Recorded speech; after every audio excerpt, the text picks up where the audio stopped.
Maintenant, tu es journaliste accrédité au Congrès. Je dois préciser que je ne suis pas journaliste, je suis accrédité. C'est autre chose qu'il y ait une certaine obsession des diplômes dans ce pays et que, pour poser une question, tu dois étudier pendant 5 ans. Je mets la main sur le cœur pour ce que je vais te raconter. Ce n'est ni exagéré, ni enjolivé, ni mise en scène pour un bon extrait ou podcast. Regarde, par exemple, ce que j'ai vu, c'est la secrétaire à la communication du Parti socialiste ouvrier espagnol en train de donner des directives sur ce qu'il fallait dire et ne pas dire à ses médias. Ce n'est pas que la coupure, on ne sait rien pour l'instant. Un extrémiste d'extrême droite a fait exploser la conférence de presse. Les vrais journalistes, voulant juste travailler, ont dû partir. Quel est le livre le plus lu en Espagne? La biographie de Belén Esteban? Quels sont les programmes les plus suivis en Espagne? Potence, Press People, tu crois vraiment que ce pays est prêt à arrêter de voter? Plutôt discuter et débattre sur des sujets d'actualité brûlants. Toi, bye, Alan Barroso, tu gagnes plus de 3 000 € pour 2 reels de 3 minutes. Ça fait plus de 60 000 € de l'heure d'argent public. Il y a toute une série de personnes qui, en parole, veulent te faire croire. Elles prétendent en vouloir arrêter les assassinats machistes, mais en réalité, elles en tirent profit.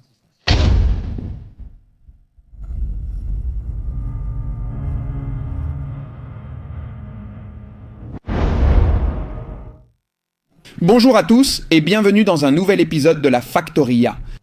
Cet épisode est avec mon meilleur ami, avec mon pote, avec mon frère, Rescue You, tout le monde. Vous savez que nous avons une longue histoire de collaboration, une longue histoire de live ensemble. Une longue histoire de certaines rumeurs qui circulent à propos de ses étranges préférences. Mais je lui dois une petite blague, non. Rescue, blague. Comment ça va, frère? Merci d'être venu. C'est un plaisir. Sans fâche. Nous avons beaucoup de choses à discuter, si. Beaucoup. Plus maintenant. Tu es exclusivement un YouTuber qui fait des interviews dans la rue pour sensibiliser les gens à la pensée généralisée de la masse. Maintenant, tu es un journaliste accrédité au Congrès. Depuis combien de temps es-tu au Congrès? Qui te contacte? Comment t'entres-tu? Raconte-nous un peu toute l'histoire qui t'a mené à Bueno. Putain, tu fais un travail que beaucoup de journalistes aimeraient. Adorerait. Oui, n'est-ce pas? Écoute, je dois préciser que je ne suis pas journaliste. Je suis accrédité, je ne suis pas journaliste. J'ai simplement commencé, comme beaucoup d'autres, à faire des vidéos sur YouTube. Et pour une raison ou une autre, ça a marché, mais je ne suis pas journaliste. C'est autre chose. Il existe une obsession pour les diplômes ici. Et devoir étudier 5 ans pour poser une question me paraît totalement stupide. J'adorerais que ceux qui s'indignent en disant « Non, ce n'est pas un journaliste » portent plainte. De même, le fait qu'au ministère de la Santé, il y ait le meilleur, soignant ou médecin qui a le mieux préparé. Et qu'il n'y ait pas de philosophe, comme il y en a eu récemment au ministère de la Santé, en pleine pandémie par exemple. Il me semble qu'il y a un 2 poids, 2 mesures que je voulais dénoncer aujourd'hui. Mais bon, cela étant dit, et pour répondre à ta question, comment tout a commencé? Eh bien, je suis allé faire une interview pour un podcast dans ce style, en parlant de mes aventures et tout ça. Chez UDA TV, plus précisément, à un format radio, la branche radio. Et donc, à ce moment-là, c'est venu, ils me l'ont demandé, ils me l'ont proposé, et c'est vrai qu'ils m'avaient déjà sondé. Ils me l'avaient déjà demandé il y a quelques mois, mais je ne me sentais pas prêt car je voulais faire beaucoup sur YouTube. Immigration illégale, interview et expérience sociale. Je voulais approfondir certaines idées, mais à ce moment-là, il y a 3 semaines. Cela fait 3 semaines que je vais tous les mardis au Congrès des députés, aux conférences de presse, car j'ai été accrédité par un format radio. Et donc depuis lors, parallèlement, sans laisser de côté mes activités sur YouTube et tout ça, je vais aux conférences de presse tous les mardis au Congrès des députés. Eh bien, c'est assez curieux, d'accord? Parce que je regarde les réactions des politiciens. À toi, à Vito, à Bertrand Ndongo. Raconte-nous un peu comment on vit tout ce cirque de l'intérieur. Qui se perçoit de l'extérieur? Écoute, je vais être le plus honnête possible avec toi, moi. Le premier jour, j'étais super enthousiaste. Tu m'as appelé pour me le raconter. Tu étais content. Oui, c'est vrai, je t'ai appelé. Est-ce qu'ils vont m'accréditer au Congrès? Ce n'est pas rien parce que je pars de zéro. J'ai débuté il y a 2 ans sur YouTube avec des vidéos, interviews, expériences sociales et reportages. Soudain, je me retrouve au Congrès des députés et tout ça. Je dois avouer que le premier jour, j'étais super enthousiaste. Le deuxième jour, j'étais dégoûté. C'est-à-dire, le deuxième jour, ça me dégoûtait un peu et ça me faisait de la peine. Comment était la situation et comment tout fonctionnait à l'intérieur du Congrès des députés? Pourquoi?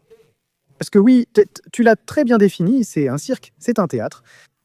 C'est une bande de copains la meilleure façon de définir le Congrès des députés et plus précisément la conférence de presse du Congrès des députés. C'est une bande de copains entre politiciens et journalistes qu'on ne distingue pratiquement pas, c'est-à-dire c'est un groupe d'amis, une bande de copains.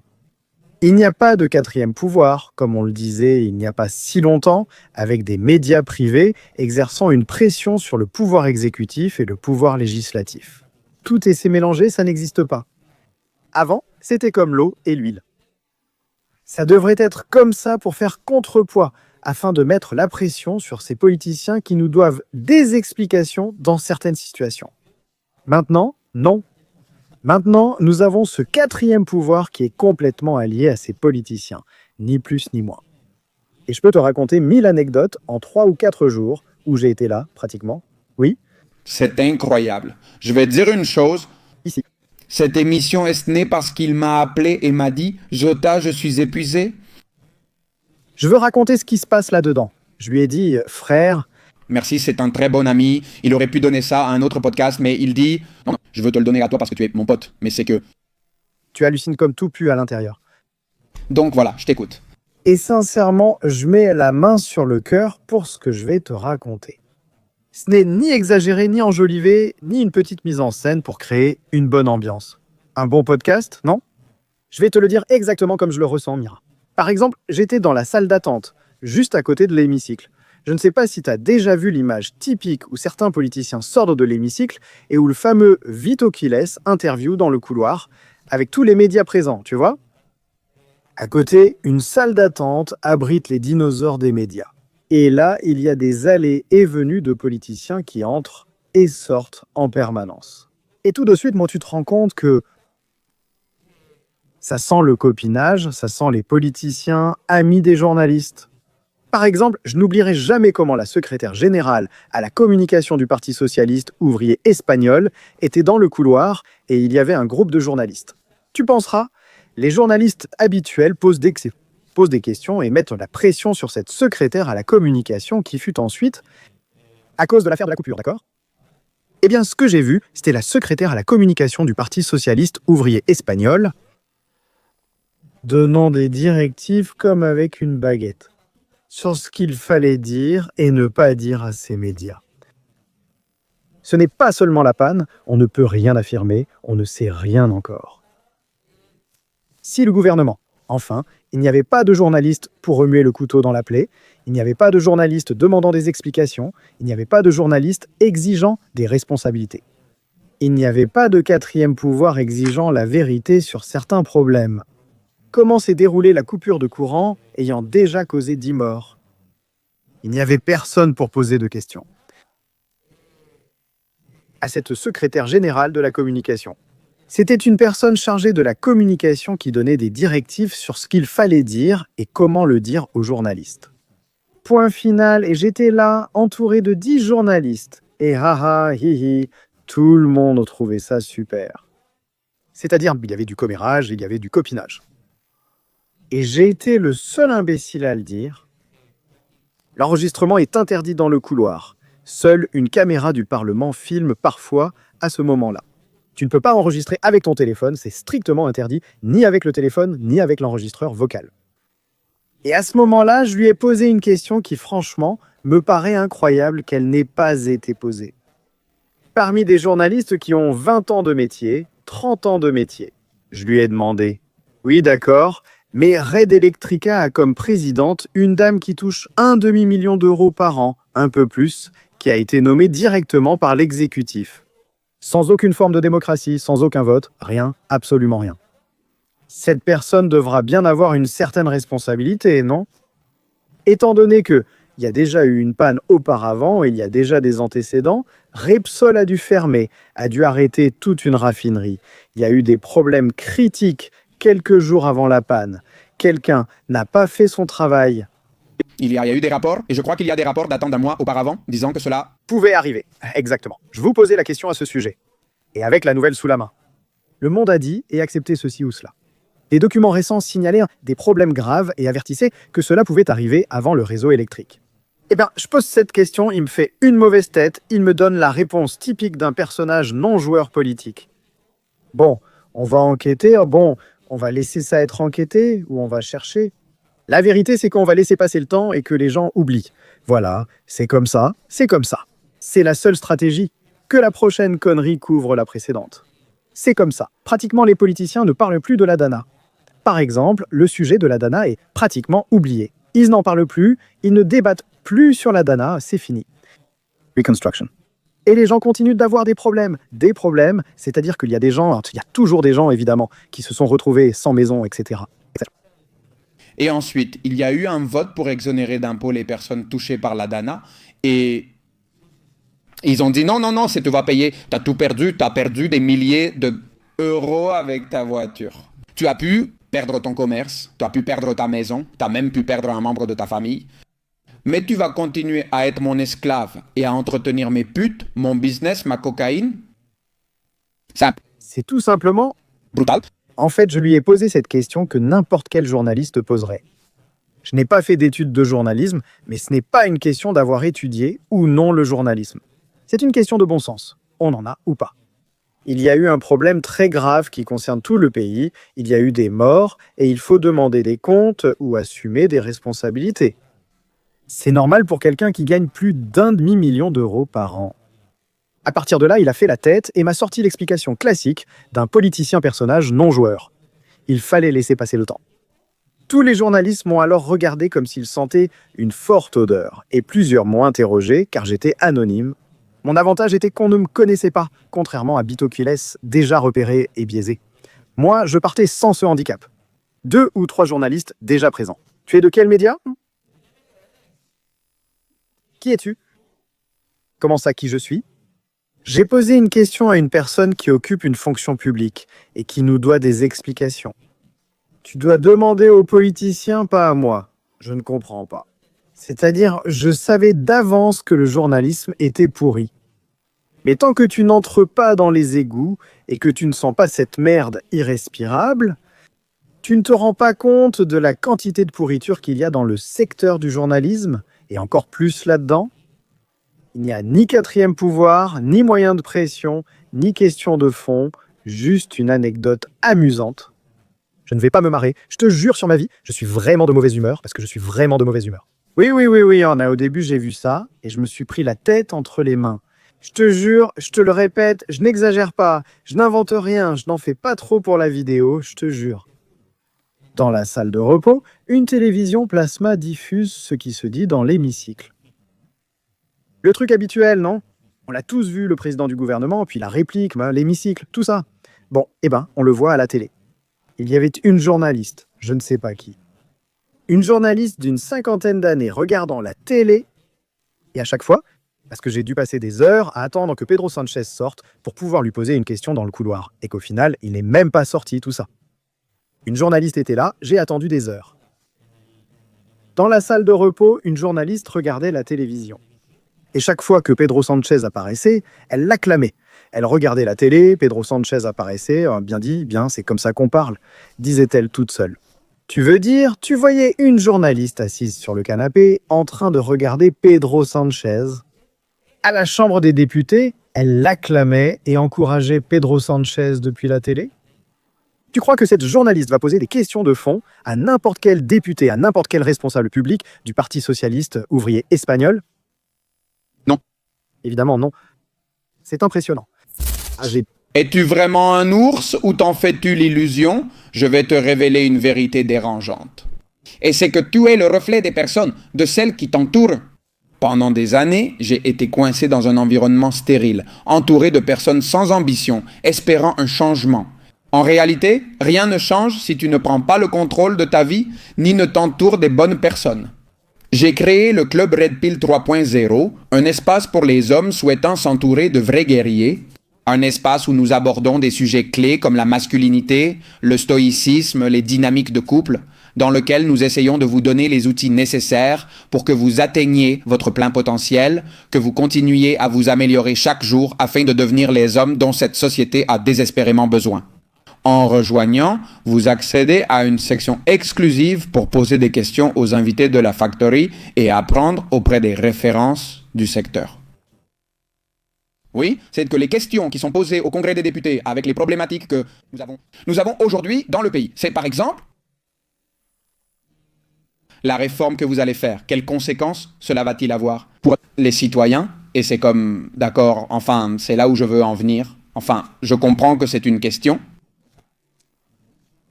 Sans scandale politique majeur, cela a-t-il du sens? Mais c'est que ce gouvernement, tu as dit une grande vérité, que c'est leur stratégie pour faire oublier la bourde précédente, c'est une nouvelle bourde encore pire que la précédente.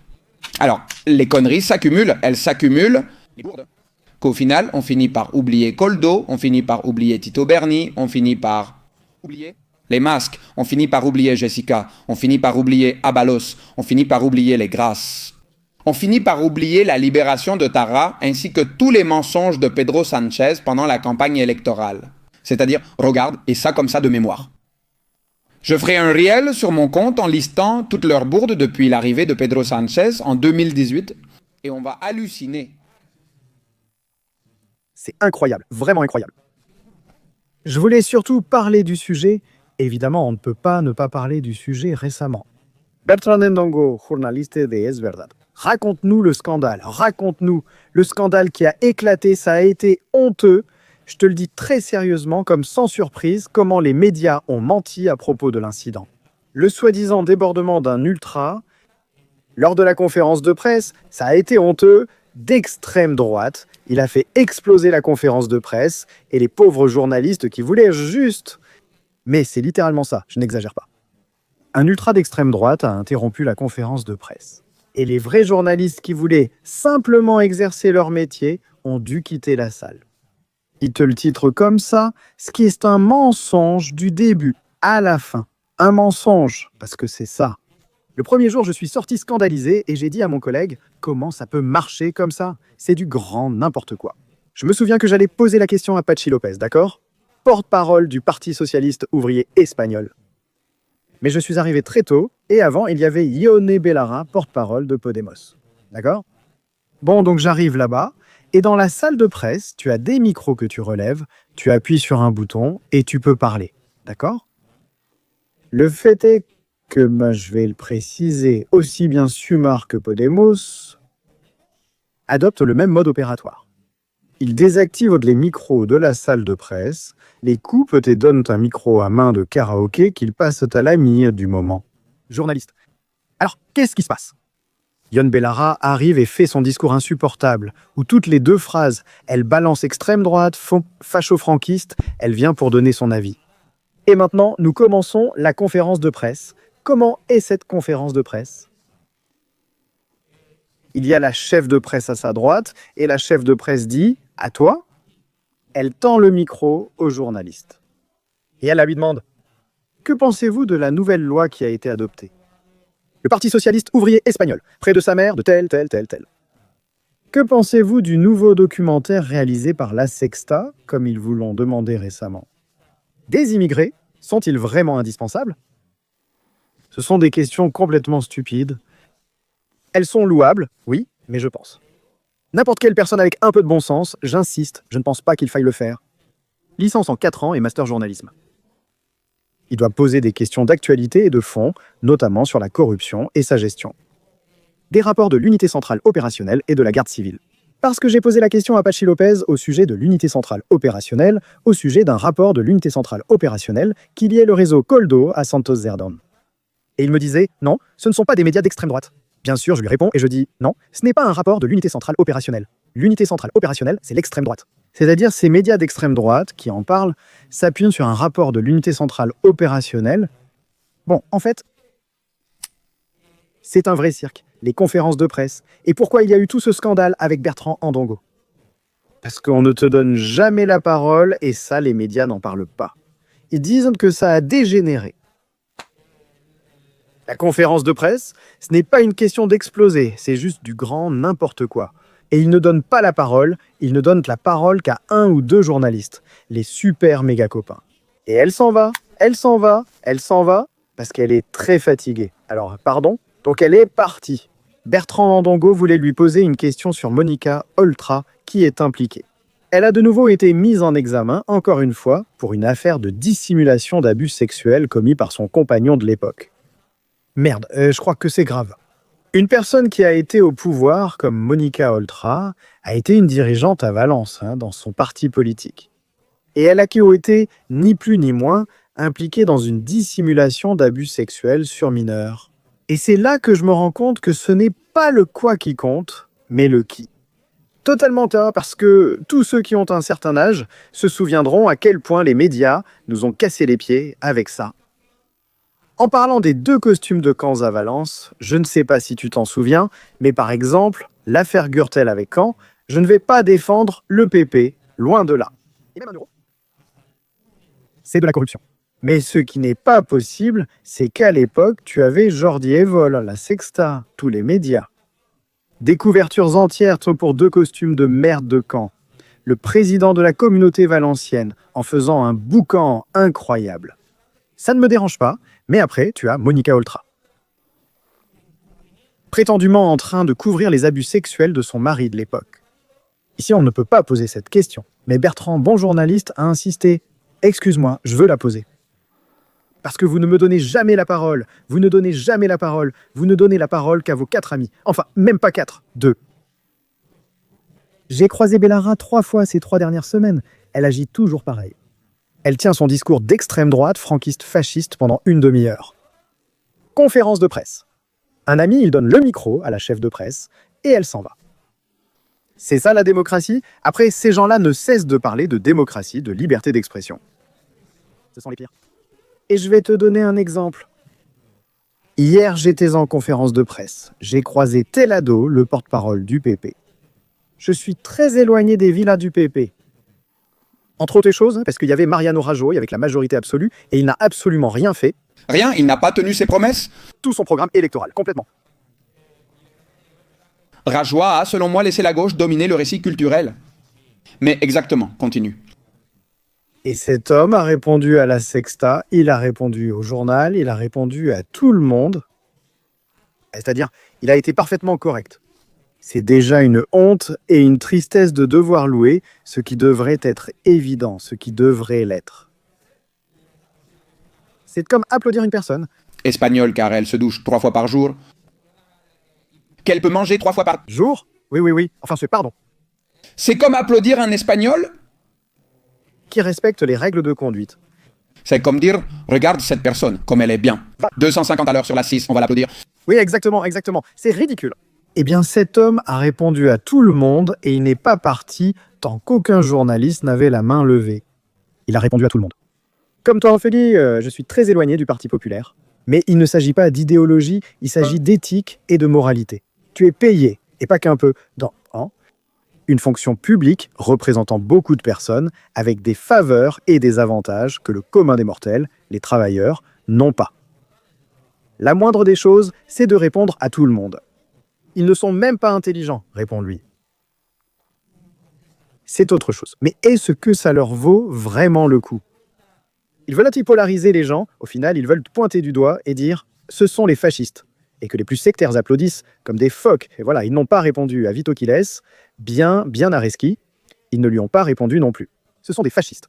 Mais ce que ces personnes déjà en sectaire ne réalisent pas, c'est que ces gens-là sont des personnalités publiques qui touchent une fortune. De toi, de moi et du vôtre aussi. Donc ils ont l'obligation, ils devraient avoir l'obligation de répondre. Ils vont modifier le règlement du Congrès concernant les journalistes accrédités. Je ne sais pas si tu as entendu. Et maintenant, ils vont faire une magouille pour ça.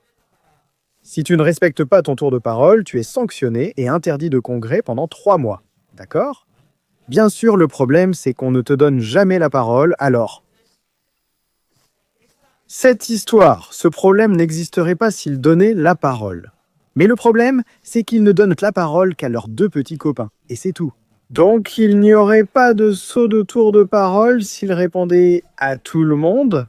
Ça devrait être obligatoire par la loi. Oui, c'est un symptôme. Quand cela a-t-il commencé? Vito Quiel est un pionnier. Évidemment, Quand tout cela a commencé il y a quelques années, moi, je crois, que le Parti socialiste ouvrier espagnol Patxi López regardait, ils vont me demander à moi pour les bêtises qu'on fait. Comment ça t'arrive à l'esprit? Le point, c'est que là, on a déjà commencé à en parler sur les réseaux. On a commencé à dire que c'était un précédent terrible pour la démocratie. Tu as l'obligation de répondre aux questions qu'on te pose. Parce que tout le monde n'est pas d'accord avec tes politiques. C'est censé être une démocratie. Dans laquelle moi, Évidemment, à cause de cela, j'y crois de moins en moins. Est-ce que ça devrait être obligatoire?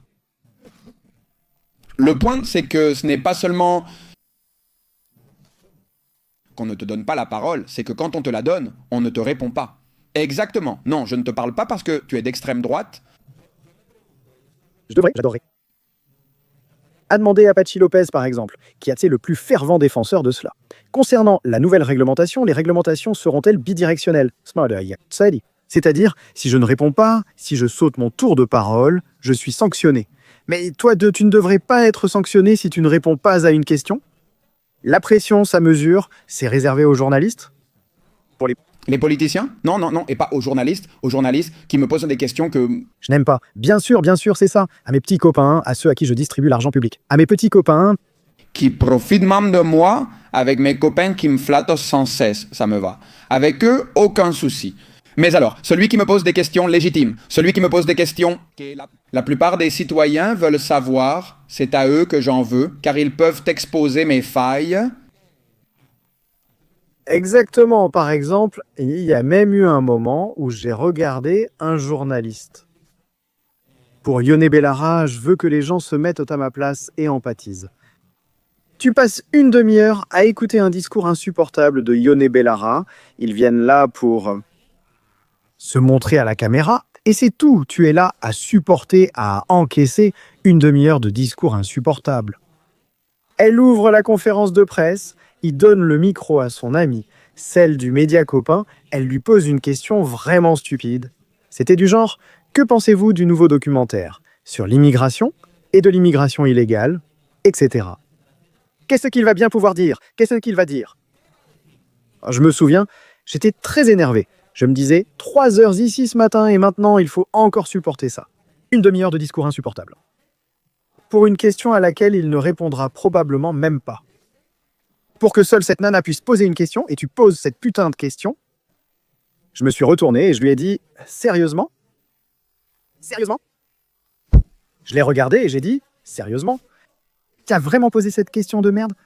Sérieusement? Quoi? Que pense Podemos de l'immigration illégale? Et s'il faut la réguler? Sérieusement? Vraiment? Sérieusement? Tu n'as pas trouvé une autre question? Bien sûr. Ensuite, Vito Quiles lui a demandé, parce qu'il y avait la polémique autour du sujet de l'Eurovision, et bon, ils veulent interdire la... Ensuite, et Vito Quiles lui a posé une question sur le sujet de Claro, en lui coupant le micro. Attention. Il lui a dit, Vito Quiles, toi comme moi, il faut toujours s'incruster, on n'a pas le choix. On ne partirait pas. Notre tour de questions, si on nous laissait parler.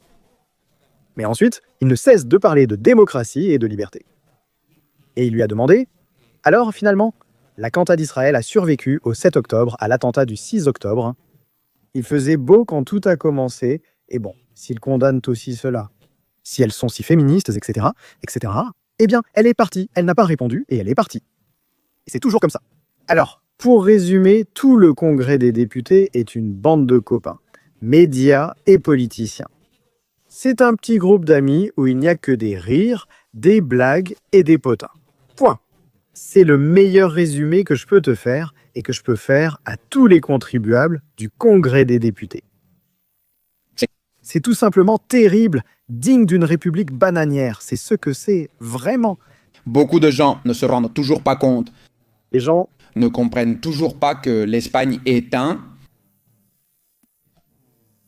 c'est une république bolivarienne. Mais bon, ce qui nous sauve, c'est d'avoir des infrastructures et pour l'instant, de ne pas encore en manquer. On peut encore gagner un peu, mais avec les impôts, c'est de plus en plus dur. J'en ai marre, je veux partir. Tout va de plus en plus mal. Pour la coupure de courant, on ne sait même pas encore exactement ce qui s'est passé. Et on ne le saura jamais. Tout ça est déjà à moitié oublié. On évoquait déjà une cyberattaque.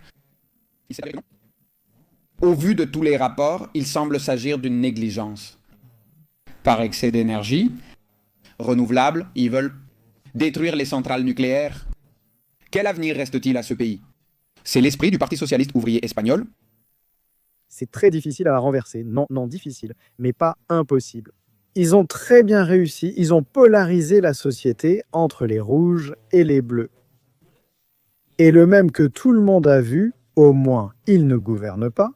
La droite est plus vivante que jamais. Je ne dis pas que la droite soit la solution à tous les maux possibles et imaginables. Mais ce que nous ne pouvons ni tolérer ni permettre, c'est une société qui applaudit et qui se couvre les yeux. Face à tous les cas de corruption, face à tous les mensonges, face à tout, parce que la droite avec la droite, ce serait pire, alors dans ce cas, tu ne peux pas faire grand-chose.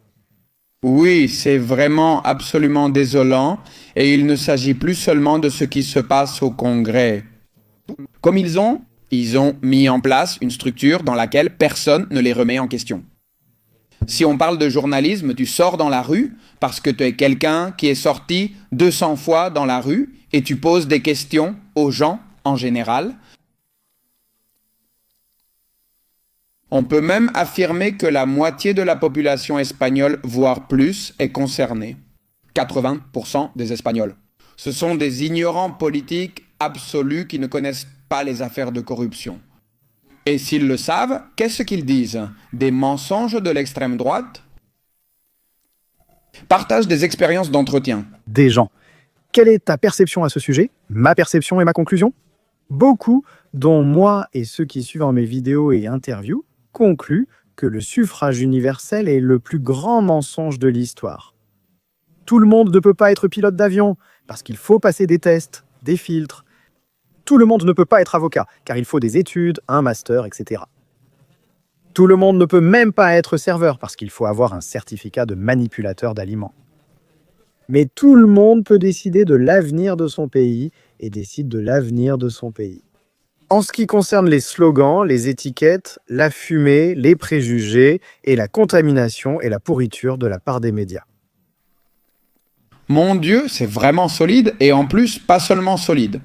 Je suis d'accord et le dis de plus en plus ouvertement, je ne suis pas démocrate. Si la démocratie est comprise comme le système actuel que nous avons, tout le monde ne devrait pas avoir le droit de vote. C'est dur à accepter pour certains. Ils te regardent en se demandant « Et moi, pourquoi ?» Si tu t'informes dans la secte, si tu t'informes en regardant la télévision, c'est comme dire que je me nourris sans manger, littéralement. C'est un oxymore. Tu n'es pas informé, tu es programmé. Et le système s'est très bien chargé de nourrir les médias avec de l'argent public. Pour que la population soit alignée avec un certain récit. Et toute personne qui sort de ce récit est traitée comme on vous traite au Congrès. Quand même, raconte-nous des expériences dans la rue. Rescue You. Quel est le pire auquel tu as été confronté concernant la perception publique des problématiques sociales modernes? Écoute, il faut comprendre que, comme tu l'as dit, il faut comprendre dans quel état se trouve le pays. Par exemple, quel est le livre le plus lu en Espagne? La biographie de Belén Esteban? Quels sont les programmes les plus regardés en Espagne? Potins Rago, ce qu'on appelle la presse people. Tu crois que ce pays est prêt non seulement à voter, mais aussi à parler, dialoguer et débattre sur des sujets brûlants d'actualité? Non, et ça se voit dans les interviews. Quel est le pire que j'ai rencontré? Des gens à l'esprit rempli de dogmes, d'étiquettes et de fumée. C'est-à-dire, je sais. Pas d'égalité en Espagne? Non, c'est un pays machiste. Pourquoi?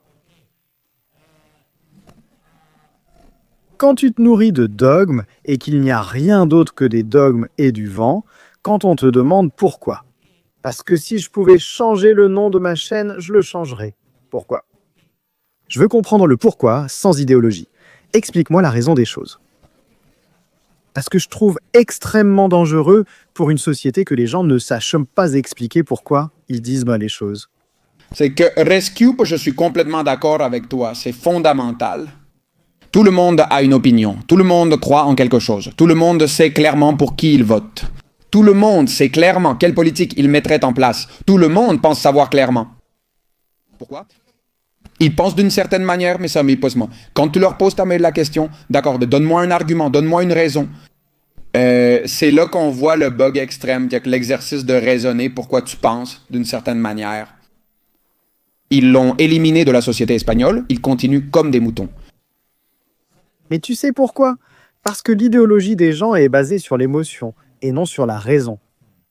Je veux dire, tu es du Real Madrid parce que, quand tu étais petit, ton grand-père t'emmenait au Santiago Bernabéu, parce que toute ta famille est pour le Real Madrid, et il n'y a pas forcément de raison à cela.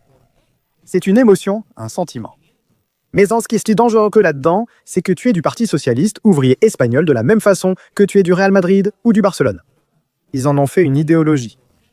Au lieu d'une raison, d'un pourquoi. Écoute, eh bien regarde, moi je suis du Parti socialiste ouvrier espagnol pour ceci, ceci, ceci et ceci. Mais pourquoi? Je ne sais pas. C'est une émotion. Au moment où on me dit que c'est comme ça et qu'on ne sait pas me l'expliquer. Leurs idées, leurs principes et leur idéologie se basent uniquement sur des émotions. Et pour répondre à ta question, qu'ai-je découvert? Des émotions chargées d'étiquettes, des émotions pleines de fumée. Il n'y a rien, tu grattes, et toujours rien. Et ces gens votent, et ces politiciens là-haut avec l'argent public. Peu importe les conneries et les affaires de corruption qu'ils commettent, et les mensonges qu'ils nous racontent, ils vont quand même les élire. Parce qu'ils font partie de leur équipe de football. Regarde bien une chose maintenant. Récemment, par exemple, le Barcelone a été éliminé de la Ligue des Champions et auparavant le Real Madrid de la Ligue des Champions. Tu vas t'en rendre compte et les spectateurs vont s'en rendre compte d'une chose. Quand le Real Madrid a été éliminé, les supporters du Real Madrid ont crié « Mbappé démission, Mbappé dehors, non Mbappé », juste non, mais Bon, les joueurs, de football. Oui, que là, il y avait des reproches ou pas de critiques. Écoute, il y a des joueurs qui ne valent rien. Cette équipe est nulle. On ne joue à rien. C'est de la merde. On ne fait rien. Le Barça, pareil, ces dernières années. Maintenant, ça va un peu mieux. Mais ces dernières années, on pointait du doigt le Barça. Les propres culés critiquaient le Barça. Une fois, Xavi, l'entraîneur, qu'il s'agisse de Rafinha ou d'autres, des critiques existaient. De leur propre équipe. En politique, c'est pire. En politique, on leur pisse au visage et ils applaudissent. C'est-à-dire, imagine-toi un supporter du Real Madrid ou un supporter du Football Club Barcelone. Que son équipe ne cesse de leur mentir, de les voler, de perdre des matchs. Ils ne dépassent pas les huitièmes, la finale, les huitièmes de la Ligue des Champions. Et les supporters applaudissent à ce qui serait impensable, à ce qui serait stupide, si le Barça ou le Real Madrid ou n'importe quelle équipe de football n'arrête pas de perdre. Ce seraient les propres supporters de ce match de football qui pointeraient du doigt les joueurs, l'entraîneur et le président. En politique, c'est encore plus fanatique que dans les équipes de football. Parce que les propres électeurs de ce parti politique ne pointent pas du doigt leurs représentants. Ils les applaudissent, les défendent, les justifient. Il n'a pas menti, il a juste changé d'avis. Ce n'est pas que, il fallait faire un pacte, bien sûr il a dit ça, mais bien sûr il fallait faire un pacte. Je pense qu'il fallait stopper l'ultra-droite, même si eux justifient leur action. Il n'y a rien de plus dangereux qu'une société qui se base sur la pure émotionnalité, mais une émotionnalité purement sectaire. Parce que dans les équipes de football, il y a de l'émotion, mais il y a quand même des critiques envers les joueurs de football, envers les entraîneurs de football, envers les présidents. Ici, il n'y a même pas ça. Ici, c'est du sectarisme et de l'émotion pure et dure. Et quoi qu'il fasse, je suis sûr, et tu seras d'accord avec moi, que quoi qu'il fasse, Pedro Sánchez et le Parti socialiste ouvrier espagnol. Actuellement, on parle de Pedro Sánchez et du Parti socialiste ouvrier espagnol. Ils vont les justifier? regarde, je n'aime pas du tout le PP. Tout le monde le sait. À Monto, je pense même que le PP est un plus grand cancer que le Parti socialiste ouvrier espagnol concernant la tromperie envers la population conservatrice. En fait, ils ne pardonnent pas. Tu enlèves Pedro Sánchez et tu mets Freijo. Est-ce que quelque chose va changer? Est-ce que quelque chose va changer? Je ne pense pas que ça change quoi que ce soit. En fait, l'agenda 2030, c'est la même chose. Le point, c'est... Le PP n'a pas le pouvoir institutionnel, médiatique, que possède le Parti socialiste ouvrier espagnol. Le gouvernement Rajoy peut plus ou moins te plaire. Mais il était évidemment constamment harcelé par des affaires de corruption qui étaient évidemment très médiatisées. Elles ouvraient les journaux télévisés. C'était du 24 heures sur 24, un vacarme constant. Rajoy quitte le pouvoir non par élection, mais suite à une motion de censure liée à la corruption. Et Pedro Sánchez dépasse déjà largement tous les cas de corruption. Ceux qu'ils avaient étaient bien pires et flagrants, impliquant cocaïne et prostituées. C'est-à-dire, si tout cela arrivait au PP et tout ce qui est en train de se passer, le PP ne survivrait pas. Le Parti socialiste ouvrier espagnol, en revanche, a la capacité de survivre. Le Parti socialiste ouvrier espagnol survit à tout. Demain, Pedro Sánchez se fait attraper avec un cadavre dans le coffre et il dit que c'était un fasciste qui a essayé de le tuer. Les électeurs du Parti socialiste ouvrier espagnol diront « Bravo Pedro, un fasciste de moins à combattre ». Là-dessus, je suis tout à fait d'accord avec toi. Parce que le PP, moi, je suis très éloigné du PP. Tu comprends que l'important, ce n'est pas le quoi, mais le qui? C'est dingue. Regarde, je vais te donner le meilleur exemple que je puisse te donner. 2012, 2013, si je ne me trompe pas. Ebola, tu te rappelles ce qui s'est passé lors de la contamination? Teresa Romero, infirmière, a contaminé son chien Excalibur. Plus de 20 manifestations ont eu lieu. C'est important. En 2012-2013. Il y a eu plus de 20 manifestations sous le gouvernement de Rajoy pour la mort d'un chien qui était infecté par l'Ebola. Plus de 20 manifestations dans toute l'Espagne. Il y a eu une panne de courant, 10 morts. Et ça continue. Y a-t-il eu une manifestation? Ce qui importe, ce n'est pas le quoi, mais le qui. Je peux même faire encore mieux que ça. Ebola. Un chien meurt, 20 manifs. Un autre virus, celui de la pandémie. Je ne le nomme pas, tu sais déjà comment ça marche. Il y a eu un virus, en 2020, des centaines de milliers d'animaux ont été abattus, n'est-ce pas? Des centaines de milliers dans les fermes, des centaines de milliers. Y a-t-il eu une manifestation? Parce que maintenant, là... Les gens doivent se poser cette question et je te la pose à toi, ironiquement, parce que tu sais bien que ce n'est pas le quoi, mais le qui. Parce qu'avec le chien, avec un chien Excalibur, ils ont manifesté dans toute l'Espagne et avec des centaines de milliers d'animaux également sacrifiés. Presque 10 ans plus tard, 8 ans plus tard, il n'y a eu aucune manifestation. Pourquoi pour un animal, oui, mais pas pour des centaines de milliers, alors qu'ils portent tous un virus et doivent être sacrifiés? Pourquoi? Pourquoi? Parce que le Parti socialiste ouvrier espagnol contrôle le récit. Le Parti socialiste ouvrier espagnol contrôle ce que les gens pensent, le contrôle. Le Parti socialiste ouvrier espagnol est le parti qui comprend le mieux la psyché collective. Non, qui comprend le mieux, c'est la société qui la comprend mieux, comprend l'abrutissement qu'ils subissent, et mieux, il les manipule. Le Parti socialiste ouvrier espagnol est un cancer métastatique dans la psyché d'un grand pourcentage de la population espagnole. C'est la réponse et je ne vois pas d'issue, du moins pas de sitôt. Tu sais quelle est celle-là? S'il y a une sortie, non, mais s'il y en a une, nous la verrons, mais nous la verrons très tard. La sortie, c'est que tout le monde meurt. C'est très dur ce que je vais dire. Mais il y a toute une génération avec un endoctrinement dans la tête tellement profond qu'ils doivent partir. Et les jeunes n'avalent plus ça. Les jeunes ne suivaient plus la télévision. Parce qu'ils ne regardent plus la télé. Ils ne regardent plus la télé. Ils ont déjà une autre plateforme. Vous voyez ça? Les jeunes regardent Pedro Burban, les jeunes regardent Victor, les jeunes te regardent, les jeunes regardent Vito, les jeunes suivent Talbis, les jeunes suivent Vox. Parce que l'autre jour, j'étais sur le web avec Abascal et j'ai halluciné. C'est là que je m'en suis rendu compte avec Abascal. Je peux avoir mes hauts et mes bas, mais il est plus aligné avec mes valeurs. J'ai vu beaucoup de jeunes lui demander des photos. Comme aucun. Je n'avais jamais vu un homme politique traité ainsi par les jeunes. Je ressens la même chose qu'eux avec le vice-président. Qui demande des photos à Pedro Sánchez? Pedro Sánchez ne peut pas sortir dans la rue. Si quelqu'un lui demande des photos, quel âge aurait-il? Pour ne pas perdre le fil. Oui, il demande des photos. Ce seraient les fameuses charros de plus de 60 ans. Le problème que je vois, c'est que la solution passe par un changement de génération. Et quand cela arrivera, le pays sera détruit. J'aime rester là à regarder dans le vide et réfléchir. Les gens croient peut-être que je suis ailleurs, mais je pense.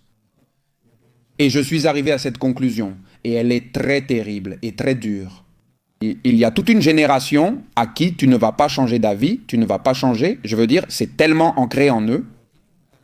Et cela fait partie de l'identité de la génération actuelle. Je ne veux pas qu'elle ait la même chose. Problème, mais centré sur des aspects que je juge plus positifs, sans être dogmatique. En politique, il faut être plus flexible dans sa compréhension. On ne peut pas simplement s'identifier à un parti et éviter toute critique envers lui. Tout à fait, Alvis Pérez est mon ami, je ne peux pas le critiquer s'il se trompe. Vox est un parti qui me représente dans mes valeurs, donc s'ils font ça, non, eh bien c'est parce que je suis de Vox. Pour Santiago Abascal, même avec un cadavre dans le coffre, je ne le critiquerai pas. Je veux que la future génération qui consomme ce type de contenu développe un esprit critique. Que la fidélité soit envers des principes et des valeurs, pas envers des symboles, pas envers une couleur, pas envers un parti. C'est ce qu'il faut créer ici. Dans cette société et ce système éducatif, on ne nous apprend ni à raisonner, ni à remettre en question ou à avoir un esprit critique. Alors, le seul changement qui peut avoir lieu dans ce pays, c'est lorsque cette génération confrontera la génération plus âgée. Cela crée aussi un conflit, car la génération plus âgée refuse d'écouter les jeunes. Nous leur disons, messieurs, vous nous laissez un pays où il est impossible d'acheter une maison, de fonder une famille ou d'obtenir un bon emploi. C'est une chimère.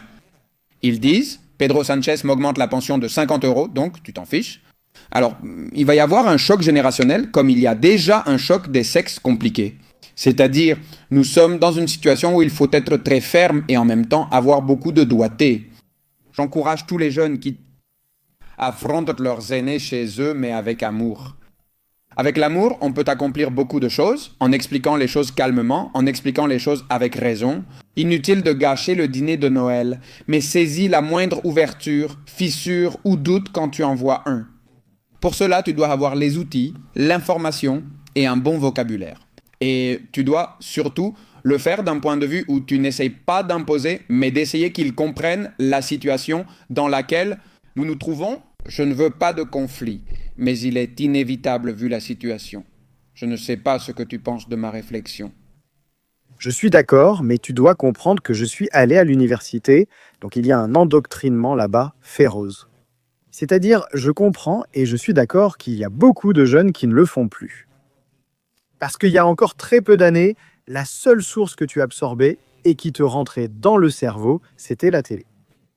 Et il n'y a pas si longtemps, il n'y avait que 2 chaînes, et c'est tout. En Espagne, il y avait 2 chaînes, 2 journaux, et c'est tout.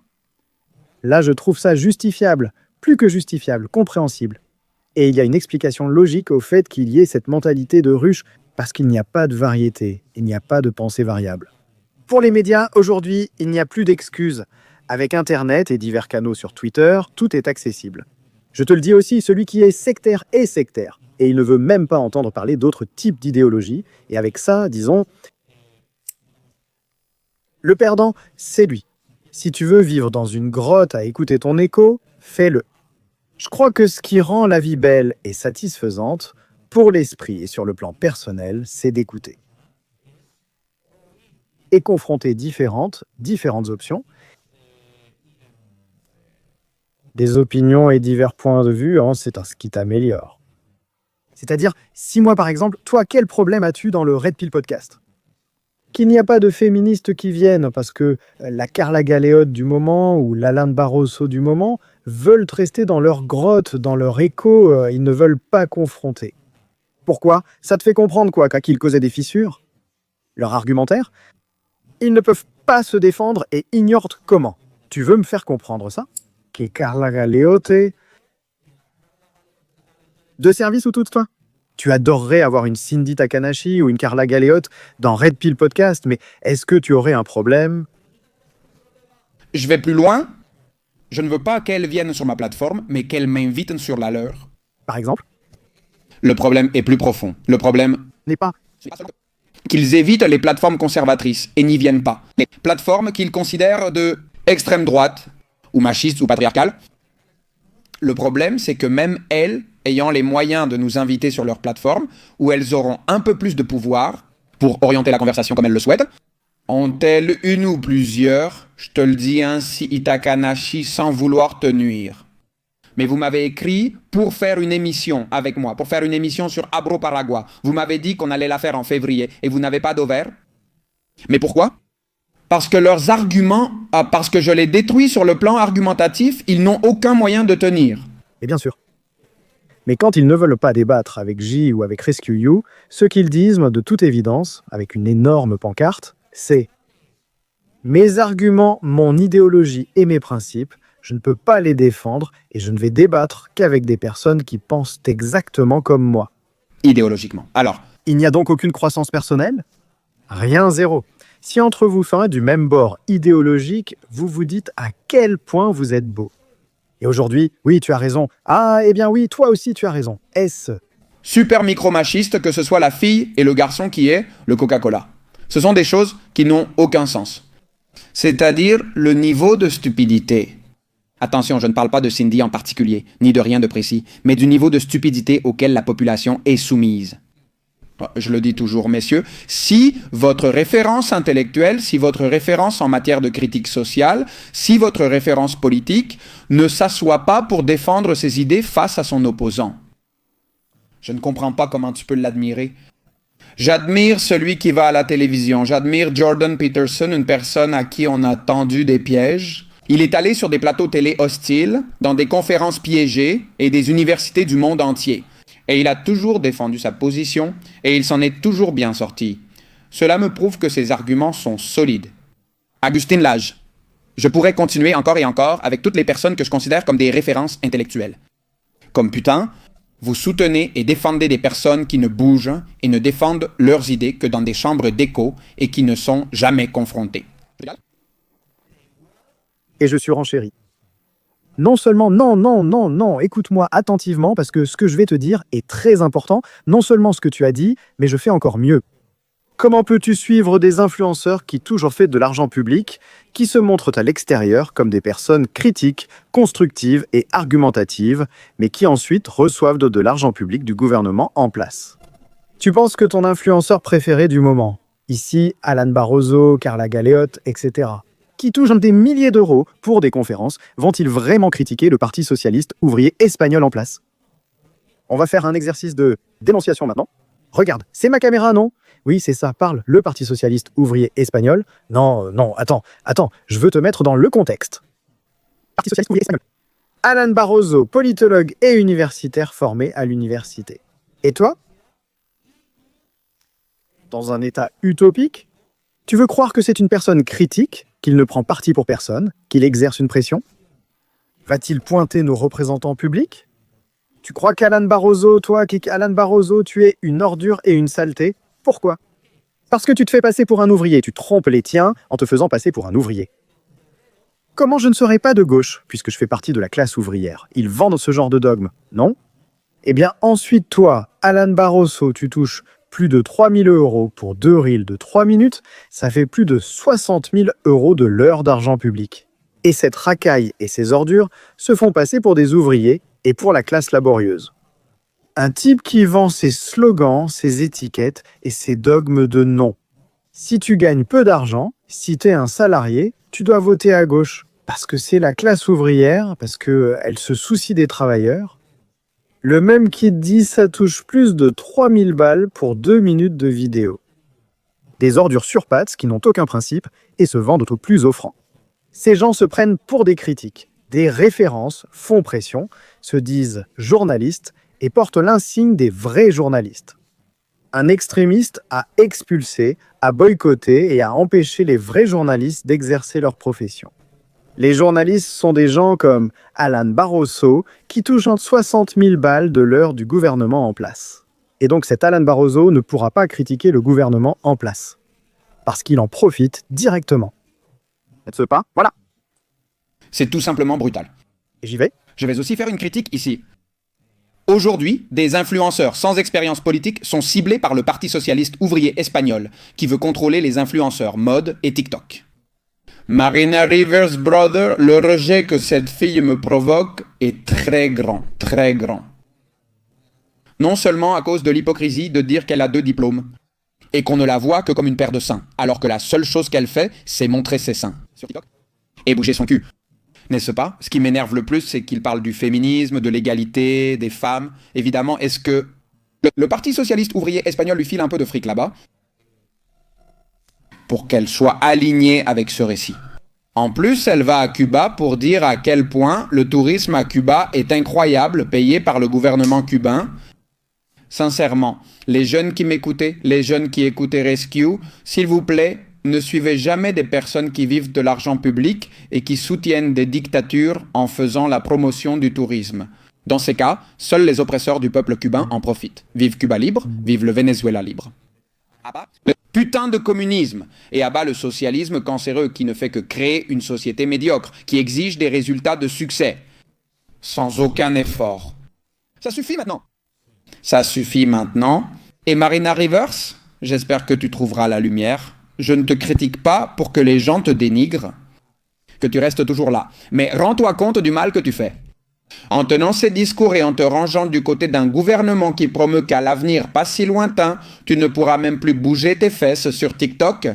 Cher, Fais attention, je trouve que c'est un manque de respect incroyable envers des millions de personnes, parce que la situation à Cuba est... Envie de pleurer? Je rêve d'aller à Cuba, mais un vrai documentaire jamais fait. Tu as... qu'il faut faire très attention, ces gens-là ne plaisantent pas. Oui, je le... Je sais ce que c'est. Comme quand tu voulais partir au Maroc? Et aller faire la fête, Le drapeau de GTV? Bien sûr, mais au final... Que veux-je remuer mon cul comme Marina Rivers ou accomplir des choses importantes, toucher de l'argent public? D'un État dont une île est totalement prise en otage, affamée et privée d'électricité? Si on veut changer les choses, cela comporte un risque. Alors, ce que j'adorerais, c'est qu'un jour, je puisse aller à Cuba et montrer la réalité de ce qui s'y passe. On fait une chose, marché conclu, je pars avec toi à Cuba. je viens avec toi, À Cuba, non, on fait un spécial Cuba blog. J-Rescue. Nous devons avoir Oscar de Greenfeet, Loro, au cas où on se ferait arrêter, quoi qu'il arrive. Nous devons avoir un large réseau de pression médiatique. International. Mais Oscar ne peut plus y aller. Non. Ce n'est pas pour qu'il y aille, mais en cas d'incident sur l'île. Qui s'essaie de nous sortir, que la pression soit forte. Parce que, brother, ces gens-là ne plaisantent pas. Oui, je le sais. Ces gens-là ne plaisantent pas. Ces gens-là sont prêts à tout pour rester au pouvoir. Et le pire, c'est que je vois que le Parti socialiste ouvrier espagnol,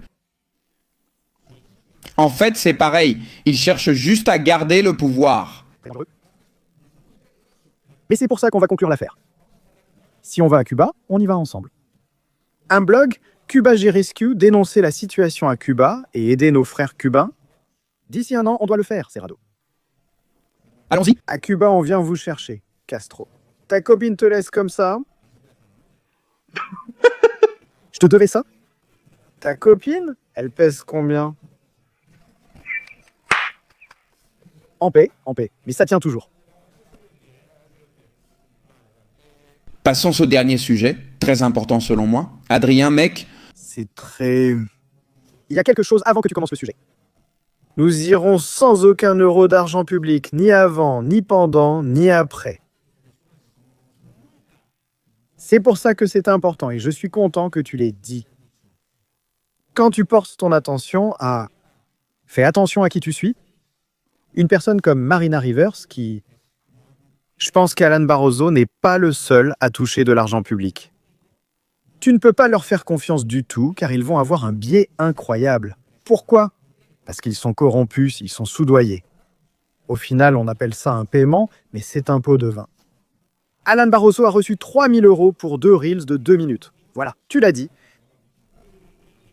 Mais il s'est défendu en disant que ce n'est pas le paiement d'un travail. Non, pardonne-moi, ne sois pas hypocrite. Personne ne paie 3 000 € pour 2 reels de merde. On t'a soudoyé, point final, on est en train de t'acheter. Pour que tu aies l'air frais, pour nettoyer et blanchir l'image du gouvernement. le problème c'est s'il te paie 3 000 € pour promouvoir une marque, mais que c'est l'État qui paye. Une marque, ou 60 000, voire 100 000 si tu veux.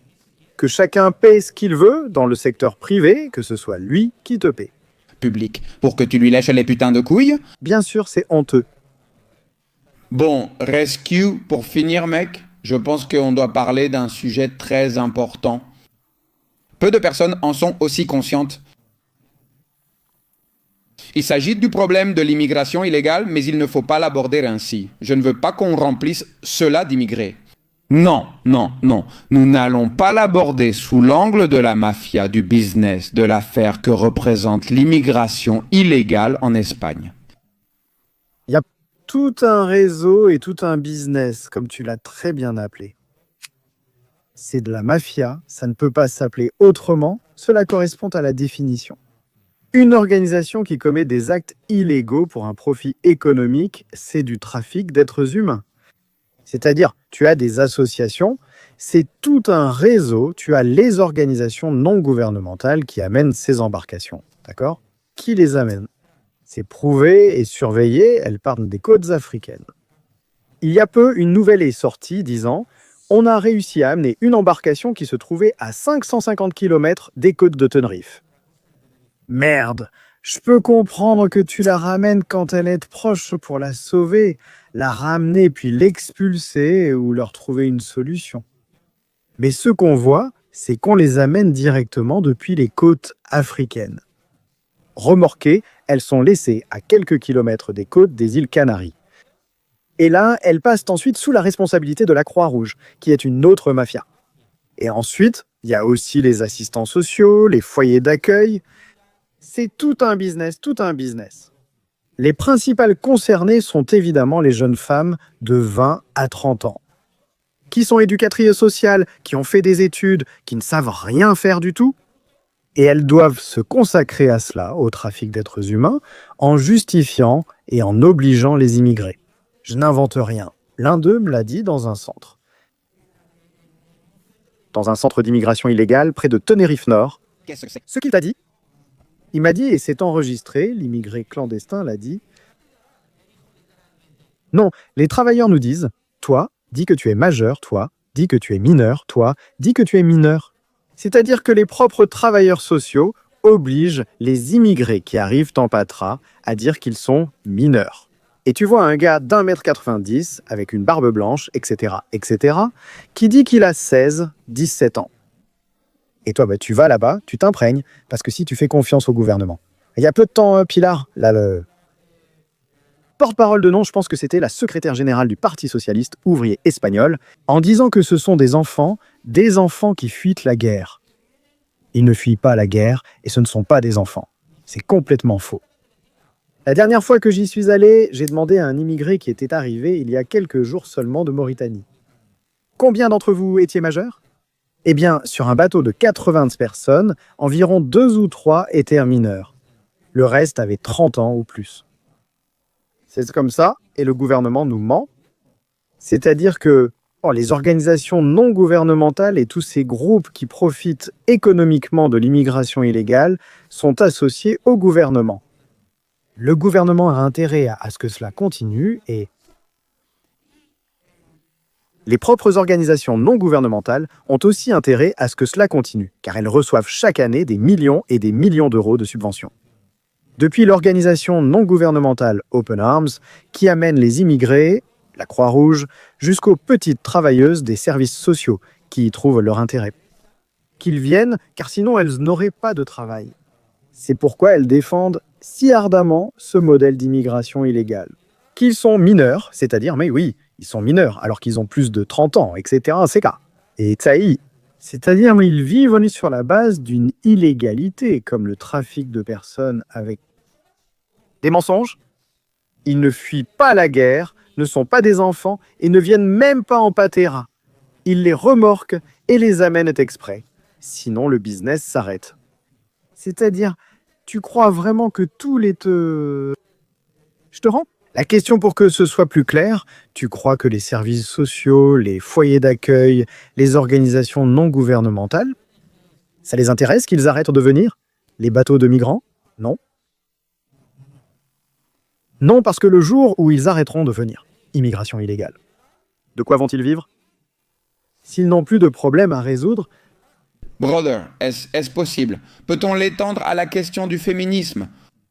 Tu penses que les féministes, attention, pas aux féministes qui réfléchissent, pas à celles de la rue, pas à celles qui sont conditionnées, celles qui sont payées, mais pour celles qui mangent bien, grâce aux associations, chaque victime reçoit un petit montant de l'union. Vous pensez que les féministes subventionnées ont intérêt à ce qu'il n'y ait plus de viols, plus de victimes, plus de plaintes? La réponse est non, car elles n'auraient plus de quoi vivre. Comme l'a dit Rescue, elles ne savent même pas faire un O avec un tube. Chaque victime est un... Oui, exactement, chaque personne qui arrive d'Afrique. En parlant du sujet de l'immigration, pour ces personnes investies dans ce business, c'est... Je vais dire quelque chose de dur, mais nécessaire. Chaque fois qu'une femme meurt dans ce pays aux mains de son mari, le ministère de l'Égalité débouche une bouteille de champagne. Est-ce dur à dire? Oui, est-ce que c'est un peu salaud de le dire? Aussi, mais c'est réaliste. Si l'année prochaine il y a 2 fois plus de victimes, tu vas t'en sortir. Celle du ministère de l'Égalité et toute sa troupe bec et ongles, criant sur tous les toits « Est-ce que le ministère de l'Égalité, si c'est nécessaire ?» Et il faut redoubler les moyens, parce que c'est un génocide et on nous tue par paire et paire et paire. Ce sont les premières à qui il importe que le problème non seulement ne se termine pas, mais qu'il augmente. On peut extrapoler cela à la question de l'immigration illégale. Les organisations non gouvernementales, les travailleuses des services sociaux et tout le réseau, ils ne veulent pas mettre fin à la traite, au trafic d'êtres humains, à l'arrivée des embarcations. Non, ils veulent qu'il en vienne toujours plus, parce que c'est plus rentable économiquement. Tout comme toi, tu te réjouis dans ton podcast qu'il y ait de plus en plus de gens, plus de spectateurs. Cela a un impact économique, améliore ta situation financière, te rend plus heureux, t'apporte satisfaction et stabilité. Ces personnes qui vivent d'un de ces problèmes sont les premières intéressées à ce que le problème ne disparaisse pas.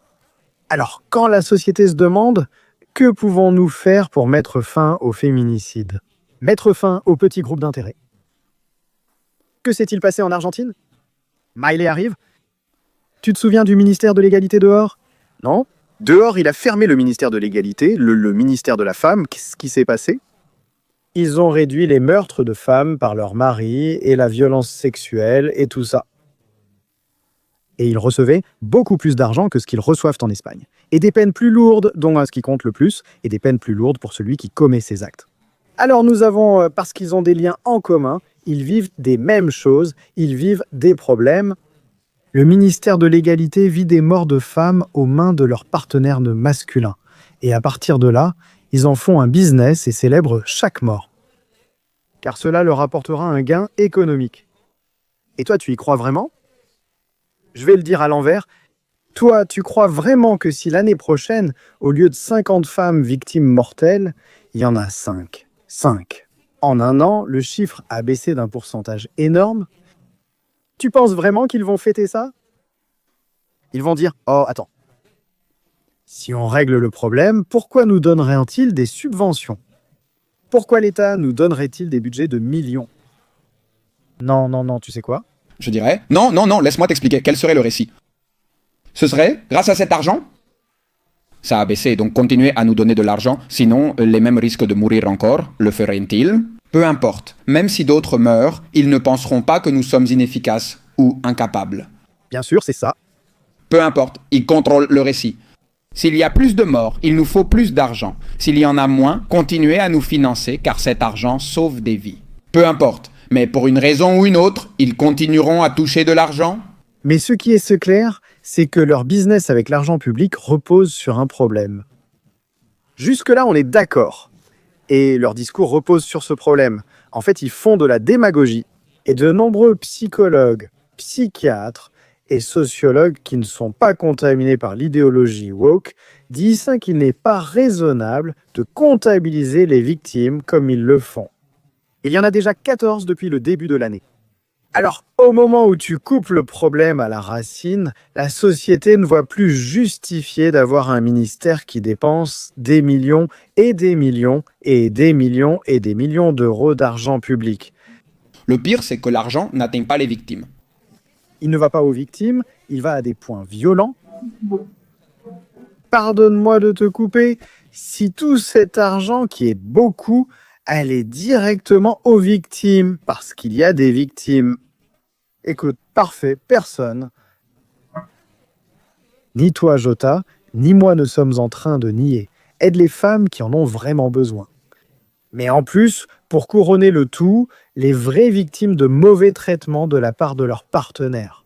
Il y a aussi des mauvais traitements de femme à femme, d'homme à homme et de femme à homme. Mais par hasard, ce féminisme d'égalité ne défend-il que les victimes femmes de la part des hommes? Ne me demande pas pourquoi. Enfin, si. Le business et le récit fonctionnent ainsi. Alors, que voyons-nous? Comme le sujet de l'immigration illégale et la Croix-Rouge dont on a récemment vu que la majorité. La plus grande dépense de la Croix-Rouge, par exemple, n'allait pas vraiment à l'aide, mais au salaire de groupe. C'est-à-dire que l'argent destiné à ce genre de structure n'est pas pour aider, c'est pour entretenir toute une série de personnes qui vivent très bien grâce à ce problème. Et il faut bien se mettre ça en tête. C'est très dur d'accepter et d'assimiler qu'il y a toute une série de personnes qui, en parole, veulent te faire croire qu'elles veulent en les mettre fin au problème des assassinats machistes, mais il faut comprendre qu'elles vivent justement de ces assassinats machistes. Donc ce sont les premières actes qui n'arrangent absolument pas que ce problème disparaisse. Elles vont tirer ça en longueur autant que possible, comme un chewing-gum. Parce que la grande majorité de ces personnes qui viennent de ces petites organisations ne savent absolument rien faire de leur vie. Elles ont toutes en commun de venir de filières, avec tout le respect. Sans déboucher, cela t'apportera peut-être plus de satisfaction personnelle ou non. Mais ce sont des gens qui n'ont aucune expérience professionnelle. Ils ne savent pas quoi faire de leur vie, ils ne peuvent rien faire de leur vie. Parce qu'ils n'ont fait que profiter du secteur public. Totalement. Mais regarde, en parlant de l'immigration illégale, en parlant du féminisme, nous avons trouvé un schéma. Le schéma est le suivant. Problème, tu crées un problème dans la société. Tu le... Mais dans Psyché, réaction, les gens réagissent, puis tu vends... Solution. Quelle est la solution à l'immigration illégale? On va les attraper, on va faire ceci, cela. Et il se crée une sorte de structure dans laquelle beaucoup de gens vivent très confortablement en recevant de l'argent public. Où est-ce le problème? Ce n'est pas un hasard, les amis, il y a un plan derrière tout ça. Tout cela est une érosion de la structure qui nous a amenés jusqu'ici. Tout cela est une érosion de notre civilisation. Tout cela est un martèlement constant des fondations de notre civilisation. Et je suis convaincu que si nous prévalons, ce sera à travers un conflit. Je ne vois pas d'issue douce, je ne vois pas d'issue calme. Et la corrélation que je veux faire avec ces problématiques, c'est aussi, peut-on parler des pharma de la même manière? Tu penses que si les gens apprennent à prévenir les maladies, si les gens apprennent à rester en bonne santé, si les gens apprennent à se nourrir et à s'alimenter correctement, à éliminer les aliments ultra transformés, les grandes entreprises pharmaceutiques ne seront pas contentes. Donc tout le système est basé sur « je vais vendre un problème » parce que moi j'ai la solution ici. Je vais couper la jambe de la société. Mais c'est parce que c'est moi qui ai les béquilles. Si tout le monde marche en boitant, tout le monde va avoir mes béquilles. Si tout le monde est malade, tout le monde va avoir mon remède. Si tout le monde voit qu'un tas de femmes meurent, c'est parce que je prends les médias et que j'amplifie un problème. Tout le monde sera d'accord pour que nous dépensions des milliers et des milliers et des milliers de millions. Donc c'est une problématique sociale généralisée dont les gens ne se rendent pas compte. Aussi, mec, on parlait de l'immigration illégale, et je pense que les Canaries sont le meilleur exemple de comment une partie... Attention, je ne vais jamais généraliser, d'accord? Parce qu'il y a des gens formidables aux Canaries. Putain, je le sais, mec, je le sais. Oui. Des personnes me saluent, me reconnaissent et me remercient pour mon enseignement que les médias ne montrent pas. Surtout le... Moufette, non? La moufette, ce salaud? Mais ce que je veux te dire, c'est qu'avant, tu me parlais des jeunes et je te disais, et les universités, fais attention aux jeunes, parce qu'il y a une partie qui continue d'endoctriner. Et c'est ce que j'ai vu aux îles Canaries. Récemment, aux îles Canaries, une manifestation a eu lieu contre le tourisme.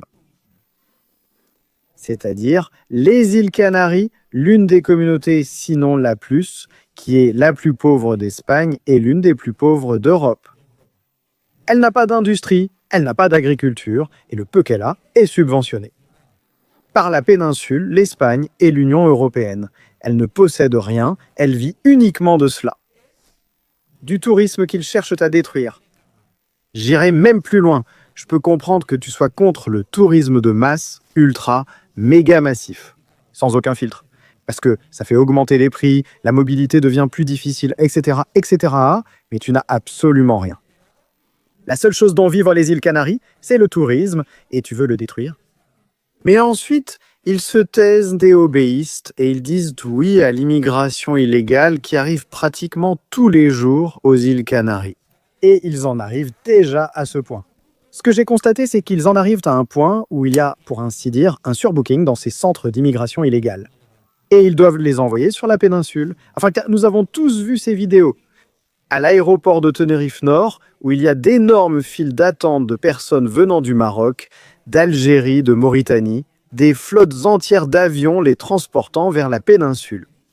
Tu comprends? Ce que je veux te dire avec ça, c'est qu'il y a une partie de la société des Canaries.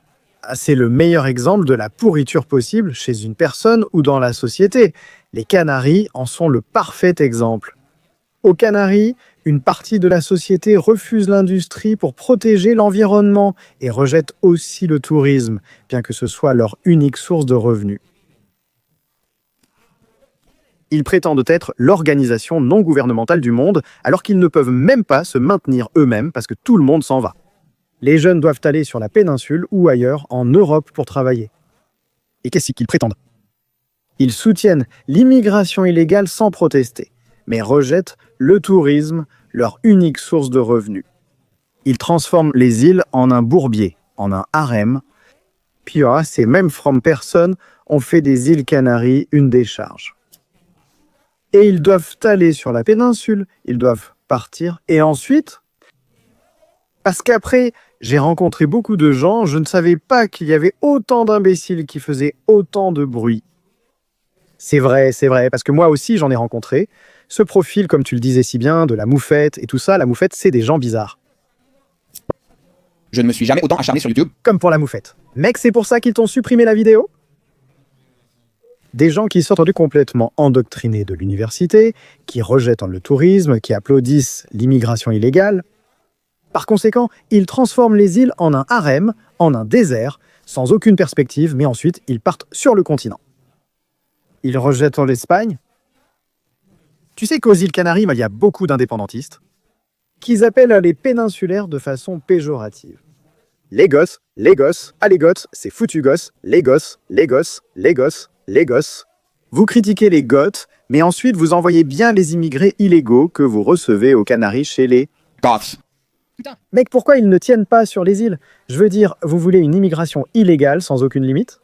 Parce que ce sont des personnes, hein, mon pote, ce sont des personnes, il faut les accueillir, mon pote. Mais après, ceux dont tu dis du mal, les godots, vous les amenez bien dans les villages de Castille et Léon, Castille-à-la Manche, Murcie-Galice, dans les petits villages. On ne veut pas des godots, mais on vous envoie ceux dont vous ne voulez plus. Pour accueillir l'immigration illégale dans la péninsule, là, les godots vous conviennent. Puis vous faites des îles un harem sans avenir. Mais après, Mouyalo, il n'y a pas d'avenir aux Canaries, il n'y a pas d'avenir. À cause de toi et de ta mentalité de pauvre et de socialiste de merde, tu as détruit toute l'industrie, tu n'en veux pas, tu ne veux pas d'industrie, tu ne veux pas de tourisme, tu veux même prétendre sans pouvoir te maintenir. Tu veux être l'organisation non gouvernementale de toute l'Afrique. Et tu transformes tes îles en un bourbier, puis tu pars sur la péninsule des Goths de merde.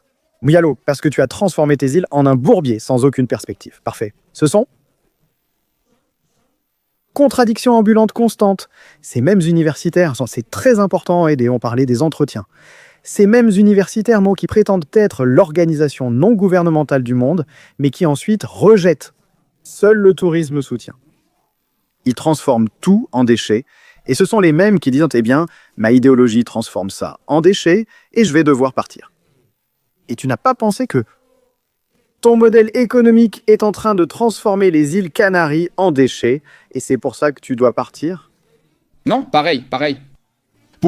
Ça regarde, tu sais pourquoi je déteste autant Mofeto? Je veux dire, je ne le déteste pas lui, parce que je te jure que je n'ai pas de haine dans le cœur, mais je déteste sa façon de penser. Mais Mofeto est un personnage qui était vénézuélien, c'est là que j'ai commencé à m'énerver, il était mon compatriote, tu vois? Je le vois, il était très socialiste, très rouge, très hippie. Je me demande pourquoi tu quittes le Venezuela pour venir ici et soutenir ce qui t'a poussé à partir. J'ai commencé à m'énerver en le voyant, avec les punks. Écoute, je connais des punks, ce sont de bonnes personnes. Ce n'est pas une attaque personnelle, c'est une attaque contre la façon de penser et surtout, mon attaque vise les résultats. Les gens doivent arrêter de juger une idéologie. Ils doivent arrêter de juger une façon de penser. Ils doivent arrêter de juger un système économique. En se basant sur leurs émotions, en se basant sur la beauté de ce que ça sonne, en se basant sur le bien que cela fait ressentir aux gens, les mots. Juger. Comment un pays et une société fonctionnent-ils avec ce système? Juge les résultats, observe-les, en fait ne les juge même pas, observe-les sans aucun biais et tu te rendras compte que le socialisme est un cancer. Point final. C'est pour que tu sois conscient. Tu parlais du récit qui existe dans ce pays avec la gauche. Moi-même, je me rends compte à quel point le récit est puissant, putain. Une étudiante ayant fui le Venezuela disait « Oui, la situation au Venezuela est catastrophique à cause du socialisme, non ? Oui, le socialisme a tout ruiné et tout ça, je ne sais pas quoi. Pour quel parti politique tu voterais ici ? Pour le Parti socialiste ouvrier espagnol. Mais le Parti socialiste ouvrier espagnol est de gauche. Oui, et tu fuis un pays de gauche, d'extrême gauche, un pays socialiste, pour voter ici pour le socialisme ? Oui. Et tu ne le vois pas ? Un peu hypocrite ? Voyons, bon. Oui, c'est comme ça. Même s'il fuit des pays où ce modèle économique existe. Je vais t'interrompre tout de suite. Le vénézuélien. Moyen jamais. Jamais, ni le cubain. Eh bien, moi, j'en ai rencontré des Cubains. Moi, j'en ai rencontré non, des Cubains. Non, mais moi. Ils sont peu nombreux, frères, s'il vous plaît, frères compatriotes. Mes potes, écoutez-moi, en fait, c'est Greenfields qui a réagi. Une Cubaine jurerait que c'est une Cubaine. Elle était cubano-vénézuélienne, je le sais, mais même elle interdirait les partis de droite. Elle était ici en Espagne, tu te souviens ? Il faut faire très attention parce qu'il y a beaucoup de gens qui défendent certaines idées parce qu'ils s'en vivent très bien. Et il y a des gens qui... Parents du gouvernement. Ici, oui, comme ici va Alan. Barroso, je dois avoir oui, c'est tout. Comme si Alan Barroso s'en allait à Un autre pays pour n'importe quel... Ciao. Il parle du Parti socialiste ouvrier espagnol, que va-t-il dire ? Bien sûr, il faut faire très attention. Au Venezuela, pardon, ici à Madrid, une invasion de Vénézuéliens arrive.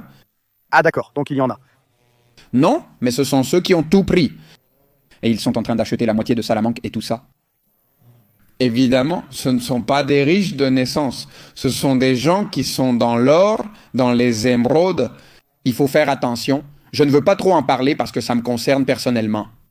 Non, mais je dois dire que, d'après mon expérience personnelle, 95% des Vénézuéliens et des Cubains que j'ai rencontrés critiquent vivement le modèle économique et le socialisme en général. Ça, c'est vrai. Le Venezuela n'est pas socialiste, c'est une narcodictature. Le Venezuela est... Au Venezuela, c'est une narcodictature. Pas d'impôts, mais extorsion et coups de feu.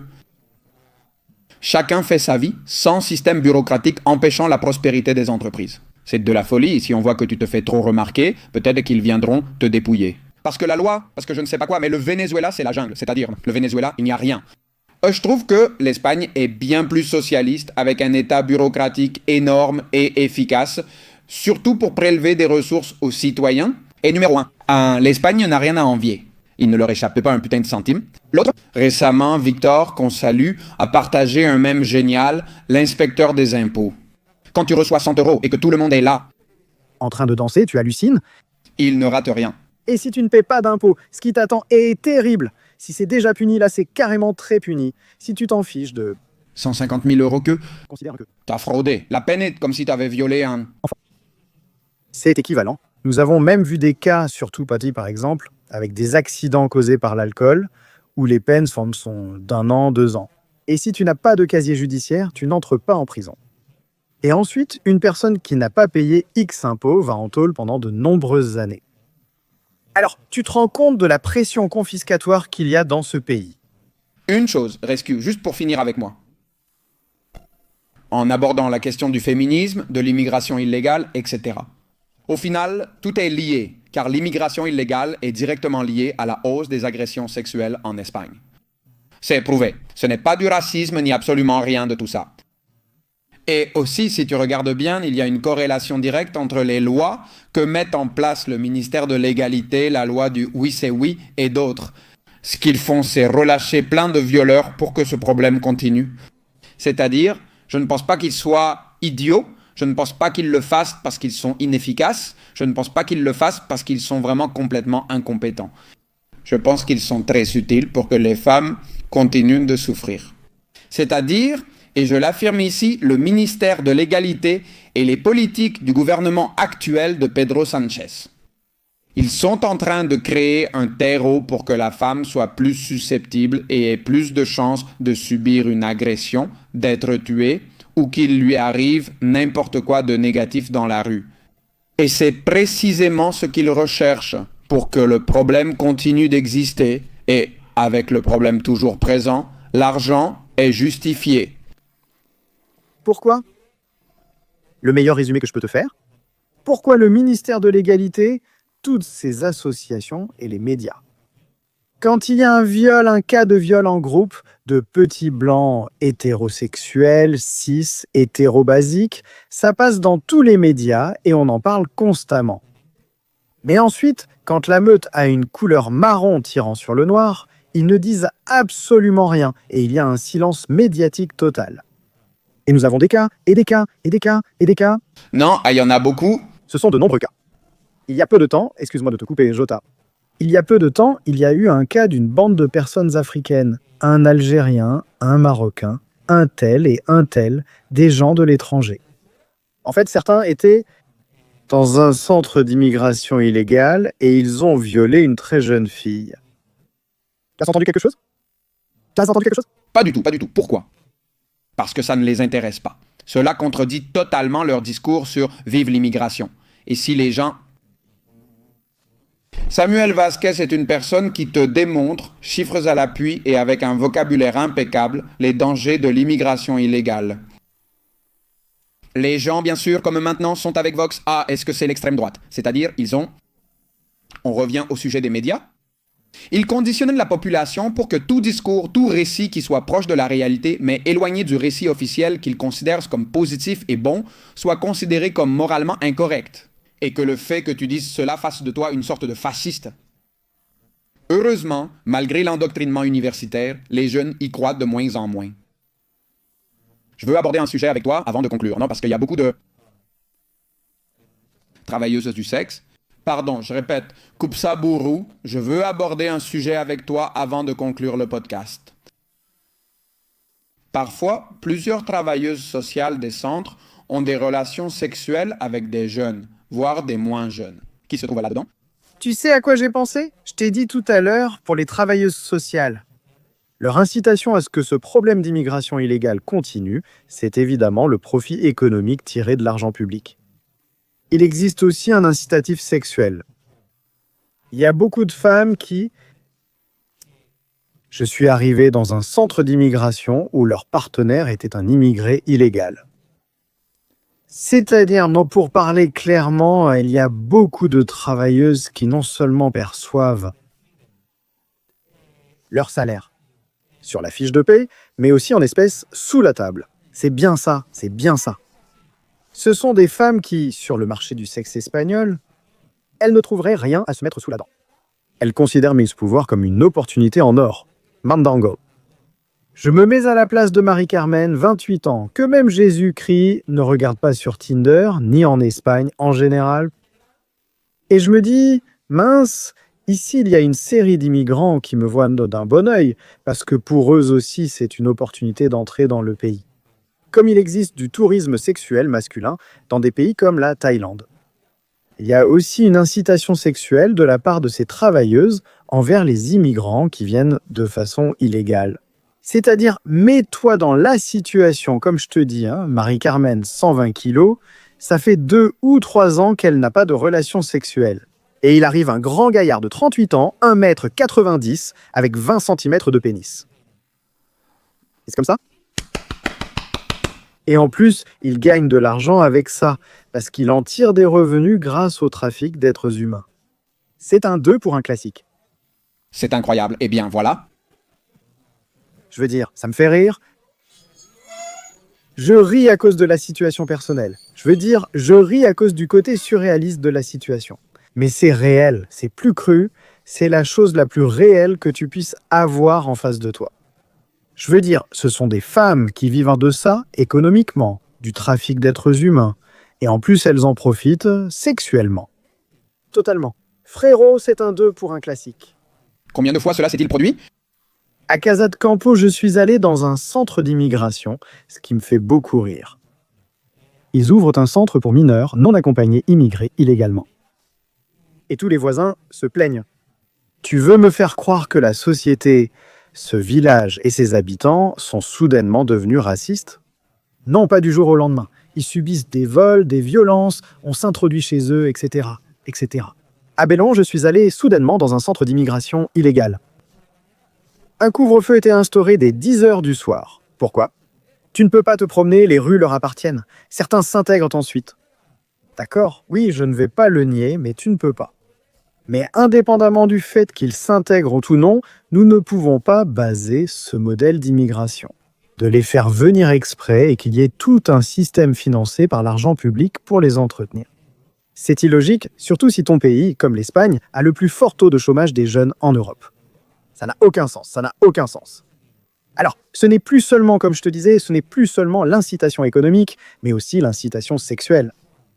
Ils ne reçoivent pas seulement 1300 € par mois, mais aussi 20 centimètres de queue. Et c'est comme ça, c'est comme ça, c'est comme ça. Je n'invente rien, les infos sont là. C'est brutal, Rescue. Je ne peux qu'être d'accord. Non, c'est toujours un plaisir de faire une émission avec toi. Toi et moi, on se comprend très bien. On est très alignés sur pratiquement tout. Un message pour le public. Eh bien. Surtout, je l'ai répété de nombreuses fois, mais je ne me lasserai jamais de le répéter. Il y a une phrase qui me représente totalement, moi et ma chaîne, et c'est ce que j'essaye de transmettre. Il y a une phrase de Kennedy qui dit « Ne te demande pas ce que ton pays peut faire pour toi, mais ce que tu peux faire pour ton pays individuellement. » C'est-à-dire, n'attends pas que les choses se règlent comme par magie. Tu as le pouvoir et tu as l'autorité. De le changer. Et le devoir, l'obligation de le changer. Dans la mesure de tes possibilités. Exactement, mais tu as beaucoup de possibilités parce qu'un changement de paradigme dans ton fort intérieur, dans ton esprit, change énormément de choses dans ton entourage, autour de toi. Nous avons plus de portée en termes de chiffres et tout ça, mais vous n'avez aucune idée de l'impact que vous pouvez avoir vous-même avec votre partenaire, votre famille, vos amis. Vous avez un pouvoir incroyable. Et le pire, que nous pouvons, que non, nous ne pouvons pas tolérer. Une société qui m'effraie et m'attriste, et c'est ce que je vois sans cesse. C'est une société où, individuellement, on s'auto-censure, beaucoup de gens s'auto-censurent par peur de ce que les autres vont dire d'eux, par peur d'être pointés du doigt. Oh non, il ne faut pas qu'on m'appelle facho si je critique le féminisme. Oh non, il ne faut pas qu'on me traite de raciste. Si je dis que le modèle migratoire actuel n'est pas viable, ni à court, ni à moyen, ni à long terme, parlez, parlez et parlez. Ne vous auto-censurez pas. N'ayez pas peur de ce que les autres vont dire. Si quelqu'un, ta famille, ton partenaire, n'aime pas quelque chose que tu dis, qu'il te réponde avec un pourquoi, pas en te pointant du doigt et en te faisant passer pour le méchant. Peut-être que cette personne ne t'intéresse pas tant que ça, mais la dernière chose à faire, c'est de t'auto-censurer. Parce qu'une société qui s'auto-censure, c'est un fascisme auto-imposé. Ça, c'est vraiment du fascisme. Et c'est ce que je vis aujourd'hui. Des gens qui s'auto-censurent, ce n'est pas habituel.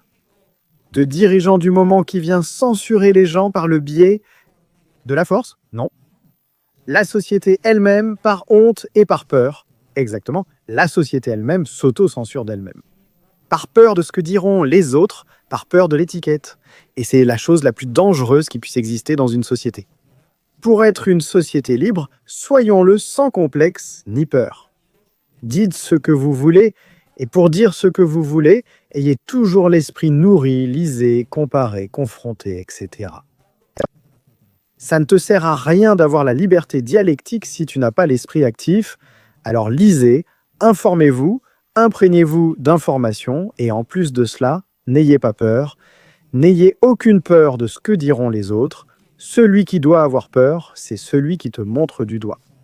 Parce qu'il n'a aucun argument pour défendre ses idées, et c'est pour cela qu'il est nécessaire de censurer les autres. Rien Rescue Facto ultra légendaire. Je n'ai rien d'autre à ajouter, je l'ai toujours dit, chacun de vous qui nous regardez a un pouvoir incroyable. Nous avons déjà une certaine capacité d'influencer un peu le macro-environnement grâce à la portée que nous avons atteinte, mais vous avez la capacité d'influencer le micro-environnement, votre cercle. Je veux à nouveau partager la réflexion que j'ai dite tout à l'heure concernant le fait de mener le combat à la maison avec amour. Confrontez votre partenaire, confrontez votre ami féministe. Ce ne sont pas de mauvaises personnes, ce ne sont pas l'ennemi. Vous devez comprendre que nous nous battons contre un conditionnement mental très bien instauré, très bien pensé, contre un conditionnement qui se prépare depuis des décennies, contre les médias, contre les journaux, contre le système politique, contre le système éducatif. Alors, avec un peu d'empathie, parce que j'ai été dans cette situation, et peut-être que toi aussi quand tu étais plus jeune, Beaucoup d'entre nous s'en sont sortis grâce à des communicateurs. Beaucoup d'entre nous s'en sont sortis grâce à des personnes qui disaient ce qu'elles pensaient. Vous pouvez amener les gens à changer de perspective en les confrontant. Et surtout avec amour. Messieurs, parfois il faut être diplomate, mais la morale n'est pas subjective. Le bien est bien et le mal est mal. Messieurs, aujourd'hui, il n'y a pas de section exclusive pour la communauté, mais Rescue et moi allons faire un direct exclusif pour la communauté. D'accord? Depuis Cuba? Non, depuis Cuba, nous ne connecterons pas pour la communauté. Club Red Pill 3.0. Le lien est dans le commentaire épinglé pour ceux qui veulent rejoindre. Testorata aussi le lien dans la description. Messieurs, Adrien, mon frère, ça a été incroyable cette émission, vraiment, toujours solide, toujours véhément, toujours intense, traite-toi, et voilà messieurs. On se retrouve dans le prochain épisode de La Factoria, à la prochaine.